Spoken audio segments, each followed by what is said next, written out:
What's up, y'all? It's me, it's your boy Asmongold, and today I'm going to show you guys how to get Challenge Mode Gold in Skyreach. Now, this is a pretty annoying one to do, and the reason for that is there's just a lot of things that you can have that will go wrong, or, whatever else. And so as you can see, what we're doing here is that we have everybody standing on this wall that's in between the ramp up to the first boss and where you start the, I guess, like the Challenge Mode. And the reason for that is we're just going to jump over across the wall as soon as we start the timer. Now you can get people up here with like a warlock, there's a lot of different ways you can get players up here, so be creative in how you do it. If you're not able to get people up here, it's not really that big of a deal, you can just invis all the way around. You want to have the other person who is starting the encounter have a very quick way to get back around. As soon as you start it, as I said before, do not jump down to the other side before the challenge mode actually starts, or it will teleport you back to the beginning. You pull the group of 4, and then you just pull them right to the boss. There's no real reason not to. There's almost no damage going on at the beginning of this boss fight. And so just focus on just like doing very light AoE, focusing mainly on single target.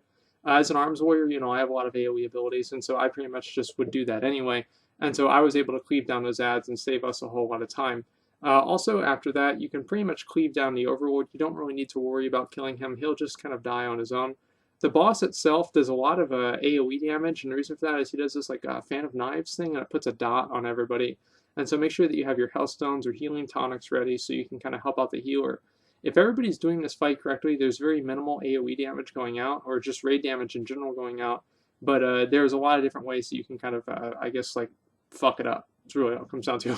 And make sure that you don't stand inside the green focus, or the Great Spire's focusing iris, which is like a thing you can put on anybody. See me? I'm standing on it. Don't do that. Don't be me. And so also, whenever he does a charge, make sure you're not standing in front of the charge. That's more dangerous as melee. But watch this. Watch. I got hit by it right there. This is a horrible run for us. I'm amazed that we got gold on this one. We actually wiped. We actually wiped here and ran back. Or we didn't completely wipe it, partially wiped. And we ran back, and we're still going to get it, guys. And so that's how easy this is. I'm going to show you guys. And the reason like we didn't try and do it again, or I didn't redo it later on, is because this is reality. Like, you're not going to have a perfect run, okay? And you have to learn how to accommodate fuck-ups, because they're going to happen. Now, whenever you kill the first boss, assuming that you do, what you want to do here is you want to wait for the Dread Raven to pad around to the pack to the left. The reason for that is the pack to the left has less healers, and it's easier to kill. It's really simple. Now, the main damage here that you're going to be taking is from the Chakra Master, and so he's the big guy, and he is just such a cock in the ass. I hate him. And so make sure also that you don't aggro the Solar Flare that's padding back and forth.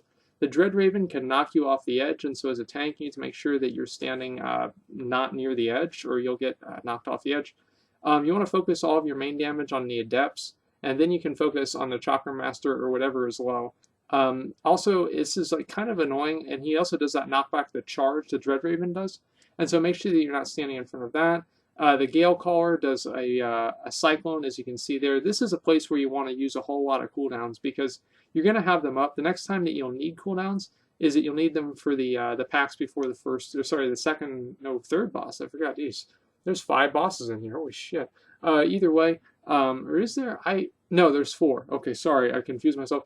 Either way, make sure that whenever you kill all the other normal packs and you have just the Dread Raven, which is probably that's how much what you'll have, pull the Arcanologist, who's the ad that's right before the second boss, and go ahead and kill him and cleave him down. He also puts like this like starfall thing on the ground. Let me tell you guys, do not be in that, because as you guys can see, look on my screen, if you're in that, you're dead. Like, because I died to that. I didn't even know what that was. Make sure that you never know what that is, because you don't want to be. It does a whole lot of damage.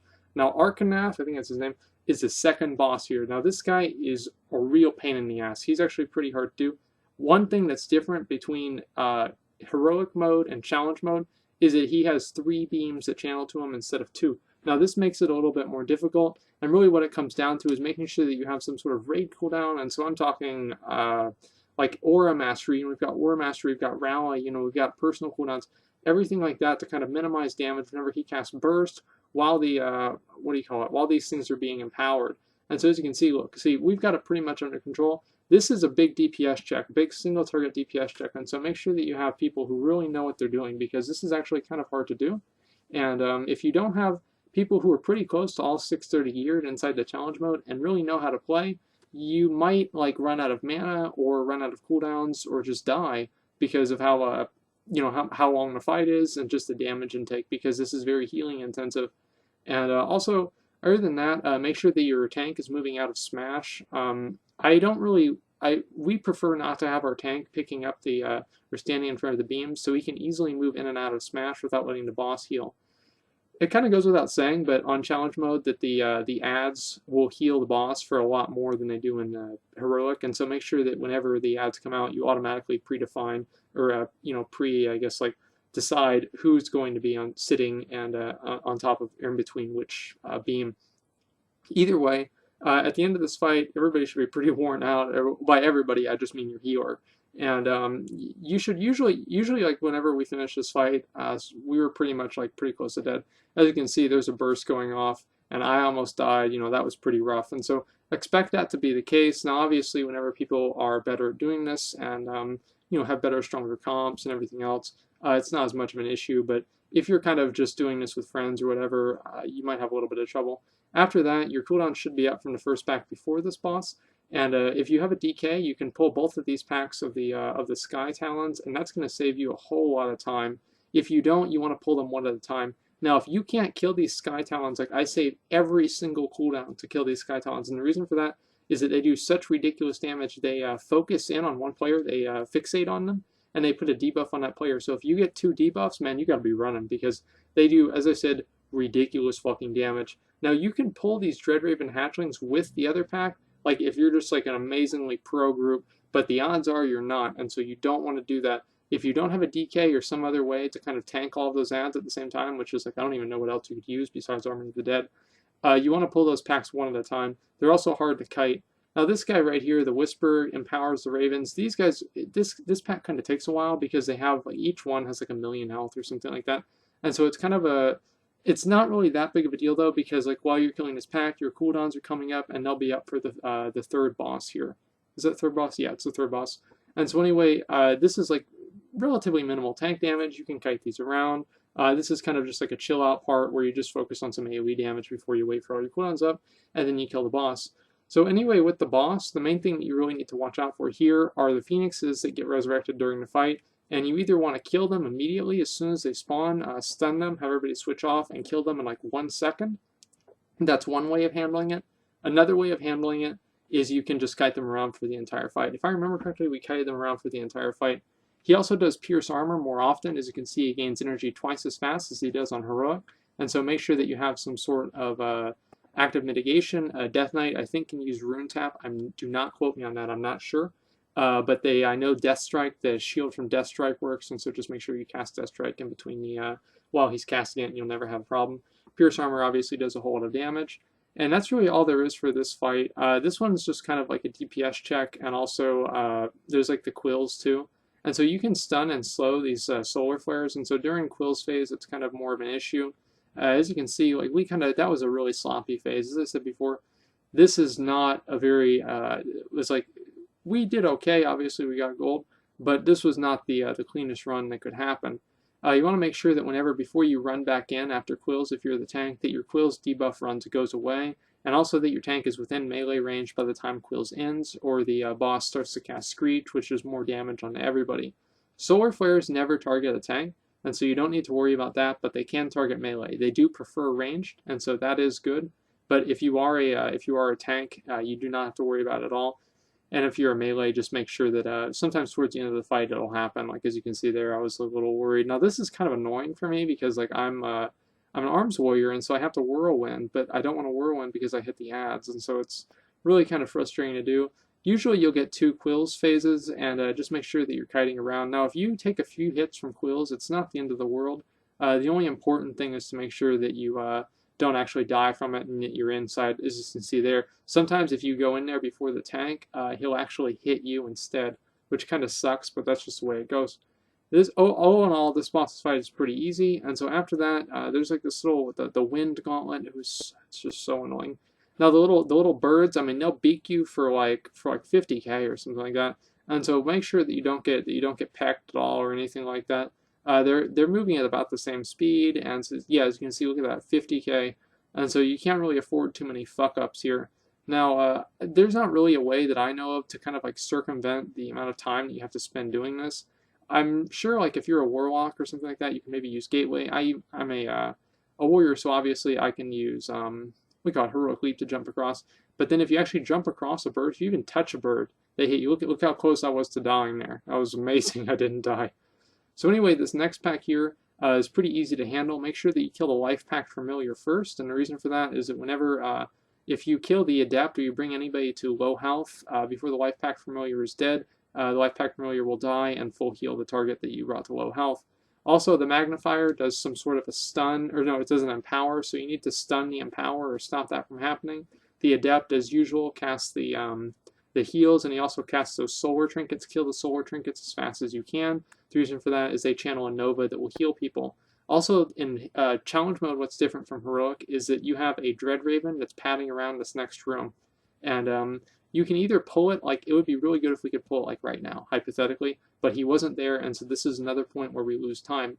Now, because we skipped the entire first room, we're actually going to pull both sides of these packs, and it's kind of hard to do, and this is actually where we wipe, because having to pull two large AoE packs next to each other or right after each other is kind of an issue, because obviously you don't have all your cooldowns up. Now you can kind of you can pull the Dread Raven with one of the packs and just use every single cooldown you have, but that's again more of like an advanced strategy, and you might not really want to do that.